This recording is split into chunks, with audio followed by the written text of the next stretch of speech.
Que Deus abençoe você e toda a sua família. Estamos começando mais um programa Som do Monte. Que alegria estar aqui com você. Eu tenho certeza que este programa vai ser muito especial para a sua vida, vai ser muito especial para a sua família.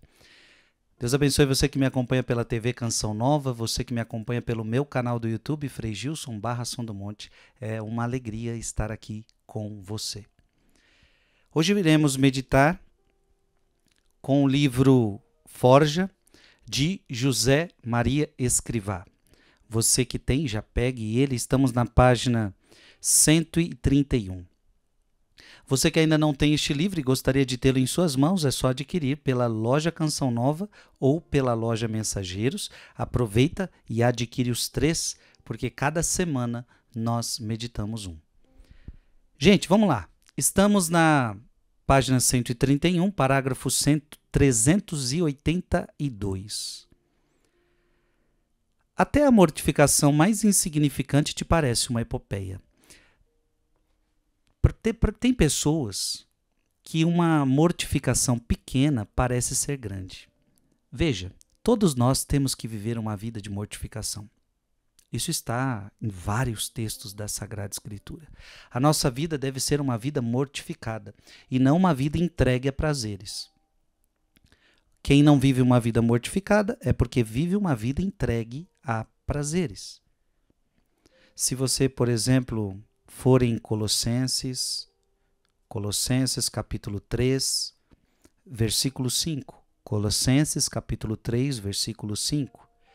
Mortificai, pois, os vossos membros no que tem de terreno, a devassidão, a impureza, as paixões, os maus desejos, a cobiça, que é uma idolatria. Então, ou seja, a sua vida tem que ser uma vida mortificada. Agora, tem mortificação que é tão pequenininha e tem gente que acha uma mortificação grande, que é o que José Maria Escrivá está falando hoje. Até a mortificação mais insignificante te parece uma epopeia. Temos que crescer neste espírito de mortificação. Temos que crescer. Como a Bíblia aqui está dizendo em Colossenses capítulo 3, versículo 5, que eu acabei de ler. Às vezes, Jesus serve-se das singularidades, das pequenezes do teu caráter para que sejas mortificado, fazendo da necessidade virtude. Deus vai se utilizar até do teu caráter para te mortificar. Por exemplo, uma pessoa que tem como caráter um caráter mais explosivo, você é explosivo. Ou seja, sua vida vai ser uma constante mortificação, mortificar sua ira, mortificar o desejo de falar, mortificar o desejo de se vingar, mortificar o desejo de esbravejar. Então, ou seja, o seu próprio temperamento Deus se utilizará para que cause em você mortificação. Temos que aproveitar até as necessidades do nosso temperamento para nos aproximar de Jesus. 383. Meu Jesus, eu quero corresponder ao teu amor, mas sou mole. Com a tua graça eu saberei. É preciso corresponder ao amor de Deus. Abra sua Bíblia em João capítulo 3, versículo 16. João 3,16. Com efeito, de tal modo Deus amou o mundo. Olha o amor de Deus aqui. Deus amou o mundo, que lhe deu o seu Filho único, para que todo que nele crê não pereça, mas tenha a vida eterna. Portanto, o amor de Deus está aqui, nesse único versículo. Deus amou o mundo e entregou o seu Filho para morrer numa cruz por nós. E como é que eu respondo este amor? José Maria Escrivá está dizendo, meu Jesus, quero corresponder ao teu amor, mas sou mole. Ou seja, Jesus me deu a vida e eu não sou capaz de fazer nada. Jesus me deu o sangue e eu não sou capaz de dar o meu sangue. Como está na palavra de Deus, abra aí sua Bíblia em Hebreus capítulo... Hebreus, se eu não me engano, capítulo 11. Hebreus capítulo 11. Capítulo 12. Hebreus capítulo 12, versículo 4. Hebreus capítulo 12, versículo 4. Ainda não tendes resistido até o sangue na luta contra o pecado. Então, ou seja, ele me deu a vida, mas eu sou mole. Eu reclamo de tudo, eu murmuro de tudo, para mim tudo é pesado, para mim tudo é um fardo. Irmão, irmã, que não sejamos assim. Porque veja, o amor de Deus foi tão grande por nós que foi capaz de tudo. Então o segredo é o amor, é o tamanho do amor. E às vezes a gente não é capaz de fazer nada por Deus. Por quê? O que está faltando é amor, amor, amor, amor. Ainda não tem resistido até o sangue na luta contra o pecado. Nós vemos que quase todos os apóstolos, a maioria, somente João não morreu martirizado. E por que aqueles homens foram capazes de dar a vida por Jesus? Porque amaram Jesus. Então, quando você ama, você é capaz do sacrifício. Quando uma mãe ama um filho, é capaz do sacrifício pelo filho. Quando um filho ama o pai, é capaz do sacrifício pelo pai. Quando um marido ama a sua mulher, é capaz de fazer sacrifício por ela. Vamos deixar de ser mole. Vamos deixar de ser mole. É claro que tudo é com a tua graça, como São José Maria Escrivá disse aqui, com a tua graça eu saberei. 384. A vida espiritual é, repito, de propósito até a exaustão, um contínuo começar e recomeçar.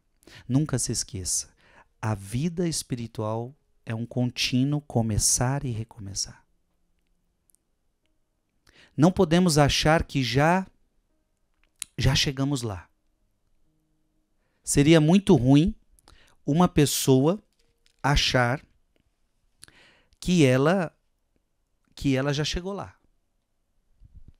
Inclusive eu quero trazer uma passagem da Bíblia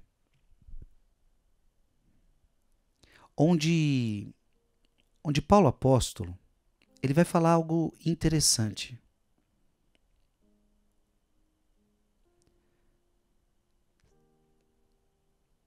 Veja, a vida espiritual é um constante começar e recomeçar.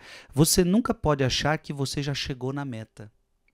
Você nunca pode achar que você já chegou lá. Olha aqui Paulo vai dizer em Filipenses, capítulo 3, versículo 12. Filipenses capítulo 3, versículo 12. Não pretendo dizer que já alcancei esta meta e que já cheguei à perfeição. Então, assim, seria muito ruim se você achar que você já é santo. Porque se você achar que você é santo, então você não tem mais para onde ir. Você já chegou no máximo, você já chegou no topo, você já chegou na meta. Então você não vai mais se esforçar, você não tem mais para onde ir. Veja que a santidade é o ponto auge da nossa vida. É o ponto auge da nossa vida. E se você disser que você é santo, então você já chegou no auge. E aí Paulo vai falar, não pretendo dizer que já alcancei esta meta, que cheguei à perfeição. Não, mas eu me empenho em conquistá-la. Veja, como eu não cheguei, então eu me empenho em conquistá-la, uma vez que também eu fui conquistado por Jesus Cristo. Então é o que José Maria Escrivá está falando aqui. Na verdade, você não chegou ainda. Espero que você acredite nisso, que você ainda não chegou, como Paulo acabou de dizer aqui para nós. E, portanto, a vida espiritual é um contínuo começar e recomeçar, até porque você vai cair muitas vezes. Nós iremos cair muitas vezes. É preciso recomeçar. E o confessionário é aquele lugar onde a gente recomeça. Como é bonito ir para o confessionário. Eu, por exemplo, quando atendo meus penitentes, muitas vezes eu digo isso a eles. Olha, você chegou aqui cheio de pecados. Olha, você chegou aqui com uma lista cheia de pecados, mas Deus agora está te perdoando todos eles e Deus está te dando a oportunidade de recomeçar. Recomece. Então não desanime, recomece. Olha aí, a oportunidade de recomeçar. Então isso é a vida espiritual, começo e recomeço o tempo todo. Começo e recomeço. Recomeçar, sim, cada vez que fazes um ato de contrição, e deveríamos fazer muitos diariamente, recomeças, porque dás a Deus um novo amor. Então, ou seja, todo momento é hora de começar, de recomeçar. Não chegamos ainda na meta. Não ache que você já chegou na meta, por favor, por favor. 385. Não podemos conformar-nos com o que fazemos no nosso serviço a Deus, à semelhança do artista que não fica satisfeito com o quadro ou a estátua que sai das suas mãos. Todos lhe dizem, é uma maravilha, mas ele pensa, não, não é bem isto, eu quereria mais, assim deveríamos nós reagir. Então veja, o que Paulo está dizendo aqui? Eu não cheguei ainda, mas veja, Paulo já estava no caminho da santidade, mas Paulo queria mais, Paulo queria mais. Então nunca fique satisfeito ao ponto que você chegou. Eu já sei o suficiente, eu já rezo o suficiente, eu já vou na missa. Então tem cristãos que querem ficar na média. Eu já vou na missa, eu já faço isso, já faço aquilo, tá bom. Não, você nunca se contenta até onde você chegou, você quer mais. E não mais por orgulho. É mais porque você quer amar mais a Deus, você quer conhecer mais a Deus, você está entendendo? Porque Deus tem mais para você. Então não se contente. Além disso, o Senhor nos dá muito, tem direito à nossa mais plena correspondência e é preciso caminhar ao seu passo. Ou seja, Deus me dá muito, eu preciso corresponder a isso. Então é muito triste achar que você já deu tudo para Deus. Não, você não deu nada ainda para Deus. Você não deu nada ainda para Deus. Francisco de Assis morrendo, o grande Francisco de Assis morrendo, ele disse, comecemos a trabalhar. Ele disse para os seus irmãos, comecemos a trabalhar. Seus irmãos, mas você fez muita coisa? Não, não fizemos nada. Comecemos a trabalhar. Talvez você já fez muita coisa, mas diante do que Deus te deu, não é nada. Então vamos trabalhar, não vamos nos contentar. 386. Falta-te fé e falta-te amor. Senão correrias imediatamente com mais frequência a Jesus, pedindo-lhe por isto e por aquilo. Falta-nos fé, falta-nos amor. Se tivéssemos mais fé, iríamos mais vezes a Jesus. Não esperes mais, invoca-o e ouvirás Cristo dizer-te, que queres que eu te faça? Tal como atendeu aquele ceguinho que, postado à beira do caminho, não se cansou de insistir. Se eu tenho fé, eu vou invocá-lo. Se eu tenho fé, eu vou clamar por ele. E se eu buscá-lo, ele vai me escutar. E ele vai me dizer, o que queres que eu te faça? Frei Gilson, o que queres que eu te faça? 387. Escrevi àquele nosso amigo, muitas vezes pedi perdão ao Senhor pelos meus grandíssimos pecados. Disse-lhe que o amava, beijando o crucifixo e agradeci-lhe as suas providências paternais desses dias. Surpreendi-me como há anos, dizendo, sem dar por isso, senão depois, todas as obras de Deus são perfeitas. Ao mesmo tempo, ficou-me a certeza plena, sem nenhum gênero de dúvida, de que essa é a resposta do meu Deus, a sua criatura, pecadora mas amante. Tudo espero dele, louvado seja. Apresentei-me a responder-lhe, o Senhor comporta-se também como um bom pai e oferece-nos contínuas provas de seu amor.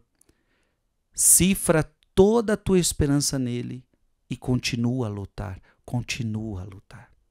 388. Ó Jesus, se sendo como tem sido pobre de mim, fizeste o que fizeste, se eu correspondesse, o que não farias? Esta verdade há de levar-te a uma generosidade sem tréguas. Chora e dói-te com pena e com amor, porque o Senhor e sua mãe bendita merecem outro comportamento da tua parte. 389. Ainda que às vezes se meta na tua alma a falta de vontade, e te pareça que fala só da boca para fora, renova os teus atos de fé, de esperança e de amor. Não adormeças, porque, caso contrário, no meio das coisas boas virão as más e te arrastarão. Mesmo sem vontade, ore. Mesmo sem vontade, ore. 390. Faz assim a tua oração. Se devo fazer alguma coisa de proveito, Jesus, tens de fazê-lo tu por mim. Que se cumpra a tua vontade, amo-a. Assim que a tua vontade permita que eu esteja sempre como agora, caindo penosamente e tu levantando-se. 391. Faz-me santo, meu Deus, ainda que seja paulada. Não quero ser peso morto da tua vontade, quero corresponder, quero ser generoso, mas que espécie de querer é o meu? Faz-me santo, nem que seja paulada. Veja, José Maria Escrivá não é que está pedindo para Deus bater, não. Mas é no sentido de eu quero, então me ajuda, Senhor, eu quero ser santo, nem que seja paulada, nem que o Senhor tenha que me corrigir. Nem que o Senhor tenha que me corrigir. Então é como se dissesse, eu quero de qualquer jeito ser santo, eu quero de qualquer jeito, não quero ser peso morto na tua vontade, eu não quero ser peso morto na tua vontade. Ó Deus, que espécie de querer é o meu? Que espécie de querer é o meu? É por isso que Mateus 16, 24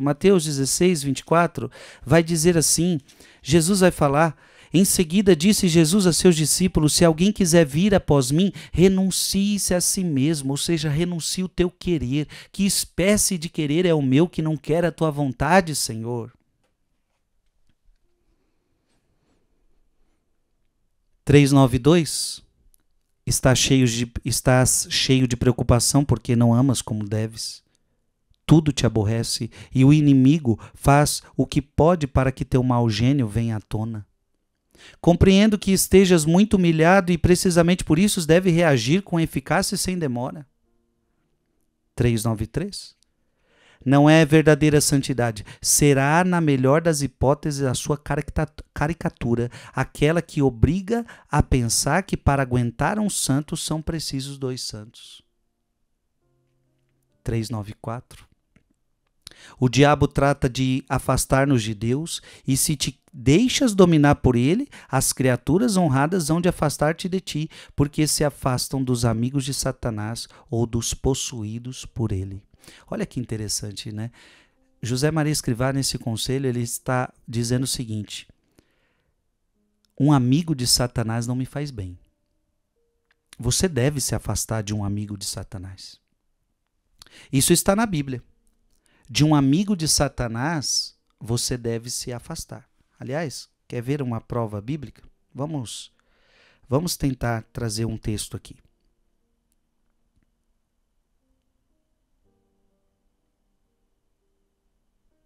Vamos trazer um texto aonde a Bíblia fala que nós temos que nos afastar de pessoas que nos levam ao mau caminho. Amizades que não nos fazem bem. Amizades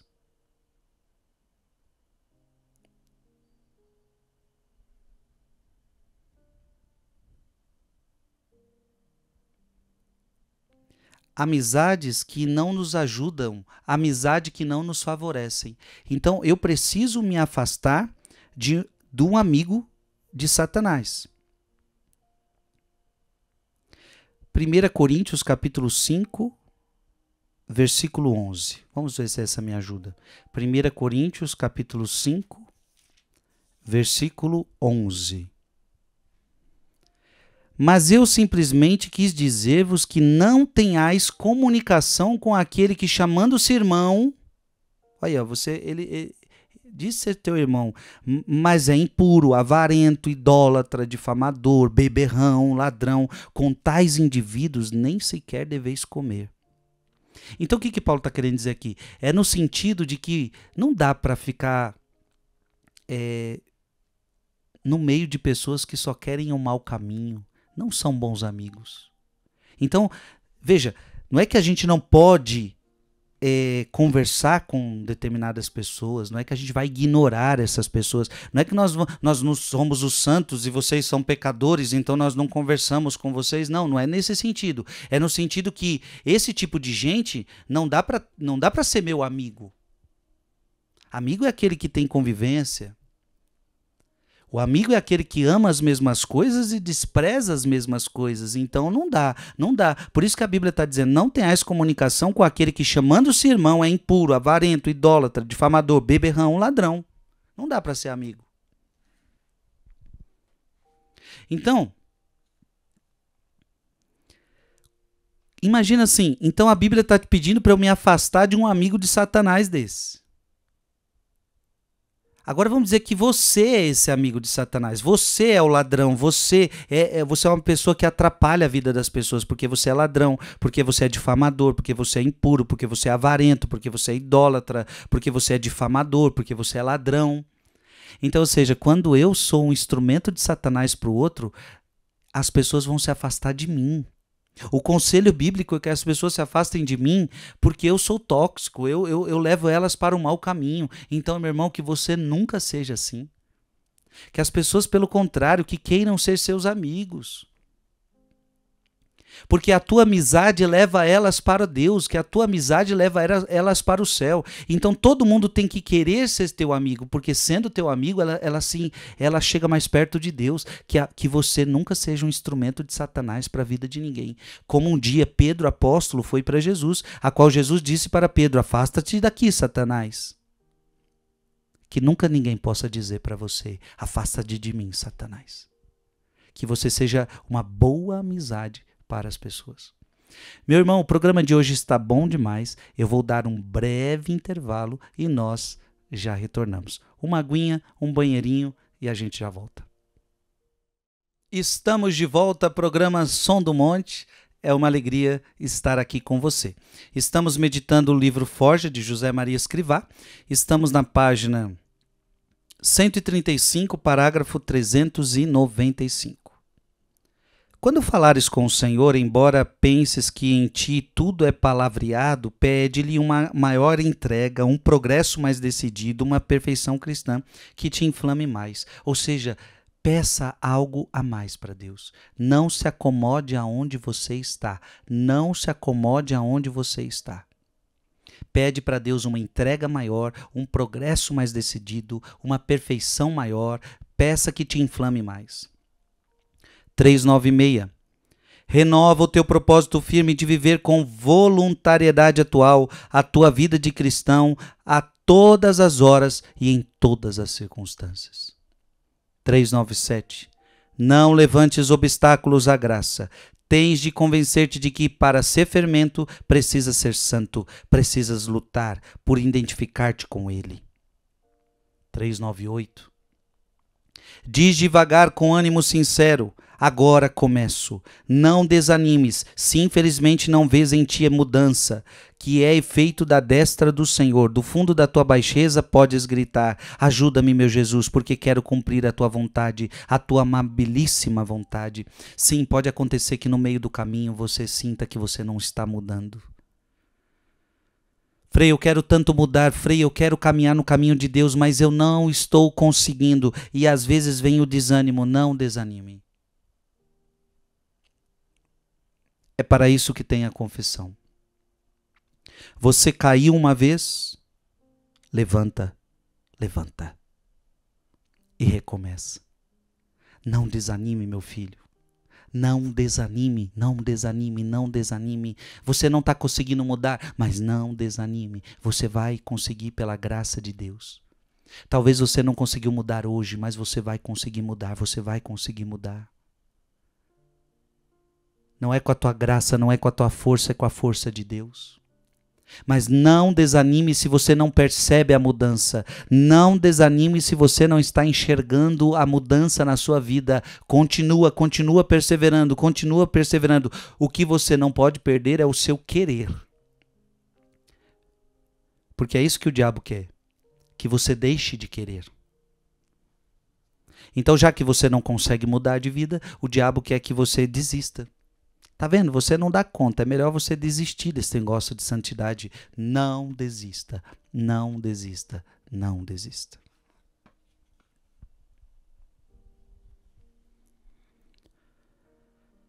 (399) De acordo, a tua preocupação devem ser eles, Mas a tua primeira preocupação deve ser tu mesmo, a tua vida interior, porque de outro modo não poderás servi-los. Veja, antes de querer ajudar os outros, eu preciso cuidar de mim.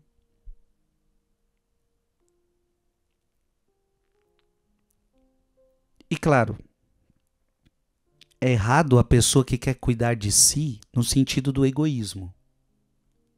Então, primeiro eu, primeiro eu, primeiro eu, primeiro eu. Isso é o egoísmo. Primeiro eu, primeiro eu, primeiro eu. É a pessoa que nunca está disposta a servir o outro porque se ela se sentir que ela ficou para trás. Então, primeiro eu, primeiro eu. Isso é o egoísmo. Agora, no sentido aqui é o seguinte, como você vai cuidar do outro se você não cuida de si mesmo? Então, como é que você vai cuidar da saúde do outro se você não cuida da sua saúde? Então, como é que você, doente, vai cuidar de alguém? Isso é em tudo. Inclusive na vida espiritual, antes de querer salvar a vida dos outros, eu preciso salvar a minha. Você está entendendo? Isso aqui é algo importantíssimo da vida espiritual. Antes de querer salvar a vida dos outros, eu preciso querer salvar a minha. Porque o que adianta? Eu estou no inferno, eu estou na desgraça, eu quero salvar a vida de alguém? Não tem como. Não tem como. Então é preciso cuidar da alma. É preciso cuidar do corpo e da alma, para aí sim poder ajudar os outros. 400. Meu irmão, se eu estou falando 400 é porque já foram 400 conselhos que foram dados para você, viu? Todos os programas, 400 conselhos só desse livrinho aqui. Quanto te custa essa mortificação que o Espírito Santo te sugere? Olha bem devagar para um crucifixo e amarás essa expiação. Quando para você uma mortificação custar demais, olha para um crucifixo e lembre-se que ele deu a vida por você. Lembre-se que ele deu a vida por você. E quando você olhar para esse crucifixo, você vai entender que você não está fazendo nada ainda. Que você poderia fazer mais. Ajuda-me, Senhor. 401. Pregar-se na cruz. Pregar-se na cruz. Gálatas capítulo 5. Gálatas capítulo 5, versículo 24. Gálatas capítulo 5, versículo 24. Pois os que são de Jesus Cristo crucificaram a carne com as suas paixões e concupiscências. Ou seja, crucificar-se com Cristo, pregar-se na cruz. Esta aspiração, como uma luz nova, vinha à inteligência, ao coração e aos lábios daquela alma muitas vezes. Pregar-se na cruz? Quanto custa? Dizia de si para si. E isso, apesar de saber muito bem o caminho, negar-se a si mesmo, por isso suplicava, ajuda-me, Senhor. Ou seja, não é fácil se pregar na cruz, não é fácil renunciar a si mesmo, não é fácil. Não é fácil viver Gálatas capítulo 5, versículo 24. Os que são de Jesus Cristo crucificaram a carne com as suas paixões e concupiscências. Não é fácil. O segredo é o amor. 402. Situados no Calvário onde Jesus morreu, a experiência dos nossos pecados pessoais deve conduzir-nos à dor. Toda vez que você comete um pecado, esse pecado deveria levar você à dor, deveria levar você às lágrimas, a uma decisão mais madura e mais profunda e não ofendê-lo de novo.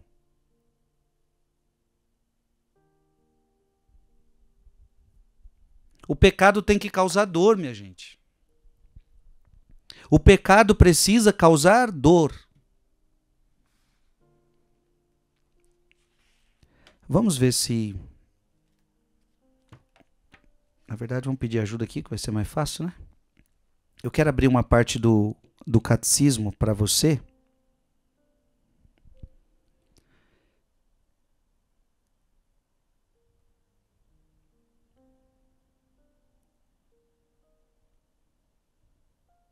Porque o Catecismo da Igreja Católica vai falar justamente isso que José Maria Escrivá nos falou agora.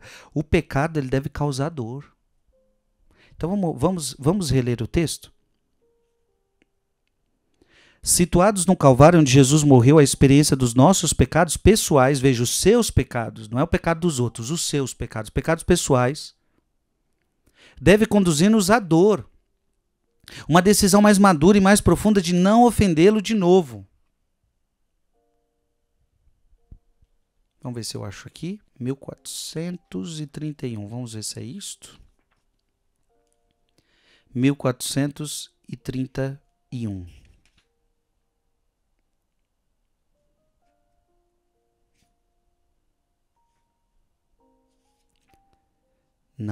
Não é isto. 1451, vamos ver se é isto. Isso aqui, 1451. Aqui. 1451 no Catecismo da Igreja Católica. Entre os atos do penitente, a contrição vem em primeiro lugar e consiste numa dor da alma e na detestação do pecado cometido, com a resolução de não mais pecar no futuro. Então, assim, o que a gente acabou de ler no parágrafo 402 de José Maria Escrivá está aqui, 1451 do Catecismo. Ou quando você comete um pecado pessoal, ou seja, um pecado que você cometeu, e nós fazemos isso sempre, somos pecadores, mas esse pecado deve nos trazer dor. Sabe o que mais... Eu fico tão triste quando dentro do confessionário você percebe que muitas pessoas não têm dor pelo pecado. E às vezes nós como padres, nós temos que fazer a pessoa enxergar a gravidade daquele pecado. Tem pessoas que contam brincando, contam sorrindo, aí você começa a explicar para a pessoa. Você entende como o pecado que você fez é sério? Com esse pecado você está brincando, você está conversando, você tá rindo. Quantas pessoas naquela rodinha de conversa começam a falar o pecado que fez no passado e fala brincando? Cuidado, meus irmãos e minhas irmãs, não é bom a gente comentar os nossos pecados brincando. Porque todo pecado que a gente fez em relação a Deus deve causar dor. Então eu vou repetir o Catecismo da Igreja Católica, 1451. Entre os atos do penitente, a contrição vem em primeiro lugar. Consiste numa dor da alma, detestação do pecado cometido, com a resolução de não mais pecar no futuro. Então, 3 coisas. Se você cometer um pecado, dor na alma. Você tem que sentir dor porque você ofendeu a Deus. Não é bom ofender a Deus. Não é bom ofender quem você ama. Ora, sabe quando você ofende uma pessoa que você ama muito e aquilo te dói? Então, ou seja, não é bom ofender a Deus. Então, primeira coisa, dor. Segundo, detestar o pecado. Eu não quero mais cometer esse pecado, eu detesto o pecado. Terceiro, emenda, resolução de não mais pecar no futuro. Dor, detestar o pecado e emenda. Isso é importante. Isso é importante.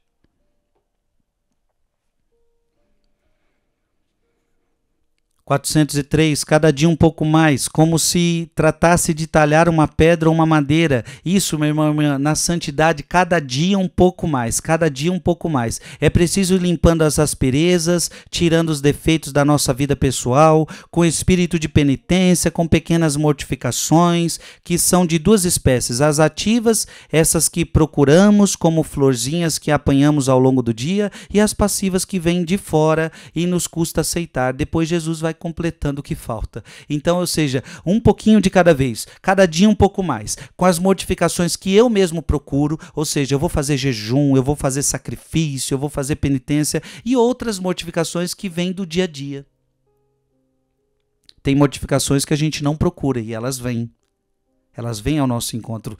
E o resto, Deus vai dar um jeito de completar o que falta. Que crucifixo tão esplêndido vai ser se correspondes com generosidade, com alegria de todo. Ou seja, um passinho de cada vez. Vamos nos dando cada dia mais a Deus. Cada dia mais a Deus. 404. Senhor, com os braços abertos, pede-te uma contínua esmola de amor. Olha que bonito, Jesus com os braços abertos na cruz, ele está te pedindo amor.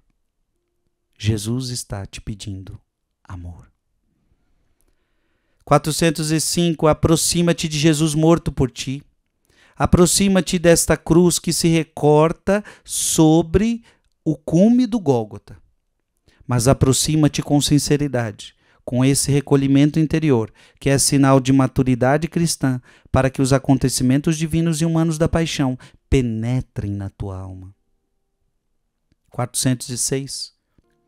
Temos de aceitar a mortificação com os mesmos sentimentos que teve Jesus Cristo na sua paixão santa.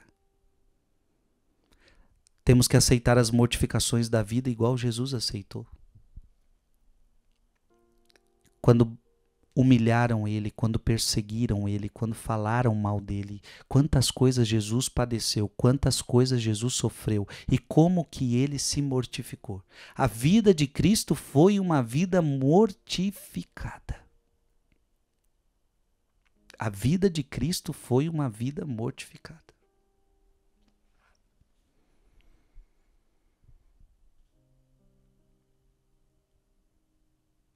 (407) A mortificação é premissa necessária para todo apostolado e para a perfeita execução de cada apostolado. Então a pessoa que serve a Deus, ela não pode servir a Deus sem mortificação.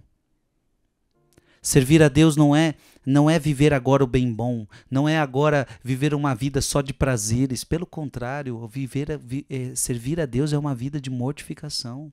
Basta nós olharmos os apóstolos. 408. O espírito de penitência consiste principalmente em aproveitar essas abundantes miudezas, ações, renúncias, sacrifícios, serviços, que encontramos cada dia no caminho, para convertê-las em atos de amor, de contrição, em mortificações, formando assim um ramalhete no fim do dia, um belo ramo que oferecemos a Deus. Então assim, tudo que acontece no teu dia, você pode ir oferecendo para Deus, Alguém te tirou a paciência e você mortifica, você vai oferecendo para Deus. No final do dia você ofereceu vários atos a Deus. Então nós precisamos aprender isso, sabe? Aproveitar as dificuldades do dia, aproveitar as dificuldades da vida e ir oferecendo e mortificando. Mortificando em que sentido? A sua vontade era esbravejar, a sua vontade era falar, a sua vontade era outra coisa. Mas aí você vai dizendo, Deus, eu aceito, Deus, eu perdoo tal pessoa, Deus, eu não vou pagar com a mesma moeda. Você vai se mortificando. Prazeres se apresentam a você e você diz, não me entregarei aos prazeres, e chegando no final do dia você ofereceu tantas coisas a Deus.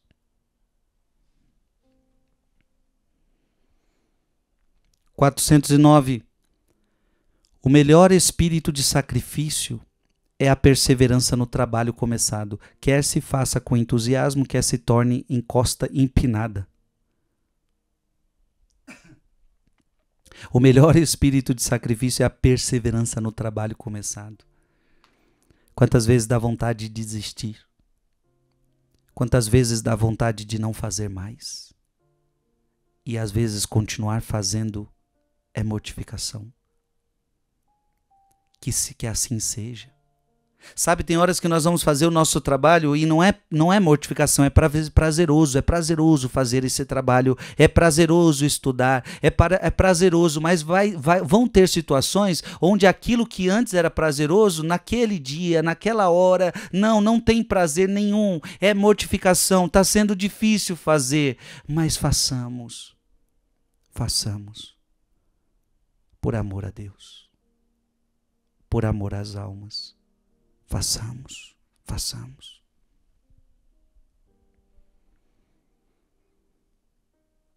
410. Não deixes de submeter à consideração do teu diretor espiritual o teu plano de mortificações, para que ele as modere.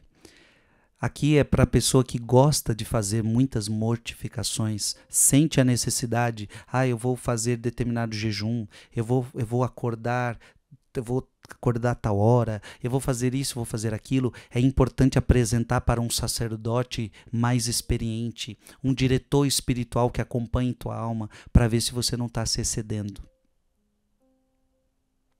Para ver se aquelas mortificações elas têm sentido espiritual ou simplesmente é desejo de aparecer, ou se estão sendo motivadas por orgulho ou por santidade.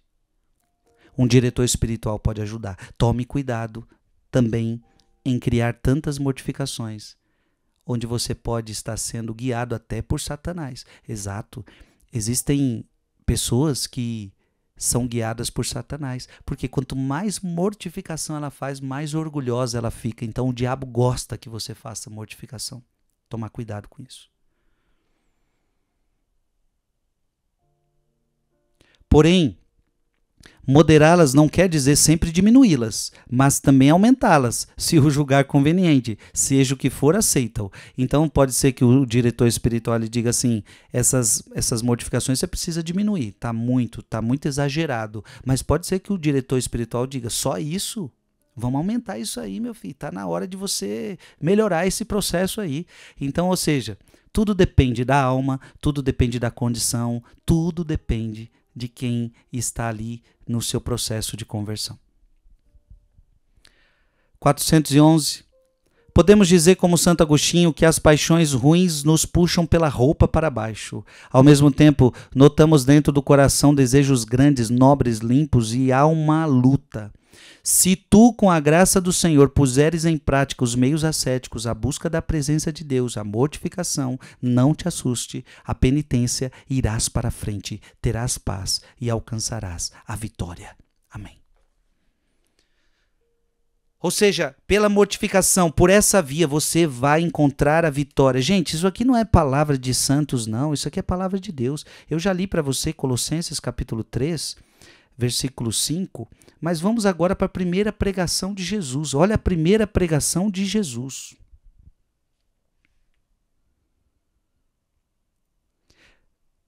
Mateus capítulo 4, versículo 17. Primeira pregação de Jesus. Qual foi? Desde então Jesus começou a pregar.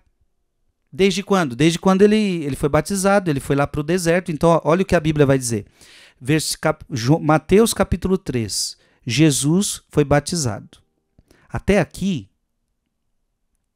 Jesus estava no silêncio. 30 anos no silêncio.